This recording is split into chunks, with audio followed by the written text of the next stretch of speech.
remarkable what we have uncovered about Agakhanism. It is all the more remarkable that all the unsavory and un-Islamic practices are taking place right in front of our eyes and nobody is blinking an eyelid. I didn't have to dig deep to uncover any of what we have discussed. It is all out there in the open.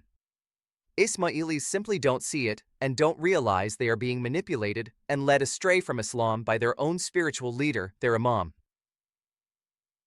There must be other ways and methods by which this Aga Khani cult is extracting money from Ismailis.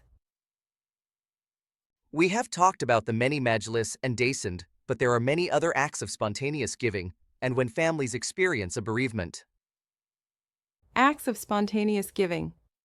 Tell me more. People make spontaneous payments for no particular reason. Some out of love for the imam. Some people call it Mehmani.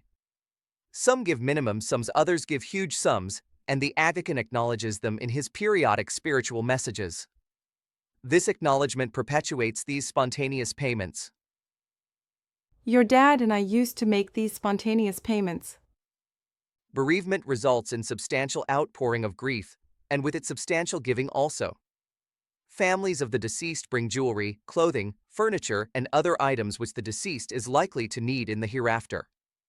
This belief very likely stems from practices before our ancestors were converted to Ismailism from Hinduism. So what happens to these items?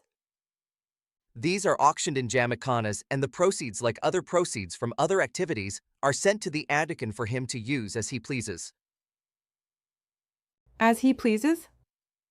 Yes. As he pleases. There is no transparency. Apart from above items, the family members and other members of the Jamat perform special rituals with mukizaheb for which they offer money. They also bring numerous dishes of food, usually from home. Some families do this for 40 days. This food also is auctioned and the proceeds sent to Aga Khan. To imagine this is going on all over the world. The income from this activity alone must amount to hundreds of millions. The income is truly substantial. There is no rhyme or reason for this except to swell the coffers of the Aga Khan even more. The deceased, of course, does not benefit one iota. The only beneficiary is the Aga Khan, laughing all the way to the bank. His own bank, of course. He owns one, as you know. The one that was closed down in New York by the American authorities for money laundering and other unregulated activities. And here's the kicker, Mom.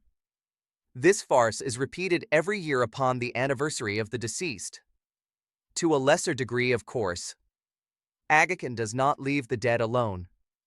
He continues to make a substantial income from them indirectly through the deceased's surviving family. Your dad and I are guilty of this. We used to do this until we discovered what a fraud this whole system is. I wonder if Rahim Aga Khan and his siblings took food and all the other items you have mentioned to a Jamatkana near them when their father Karim Aga Khan passed away. It is for the Ismailis to practice this lunacy, not their masters who have indoctrinated, brainwashed, and radicalized them. Sadly, Ismailis don't realize it. These are truly mind-blowing aspects of the Aga Khani cult. Thank you, Beta, for uncovering all this and explaining it so very clearly.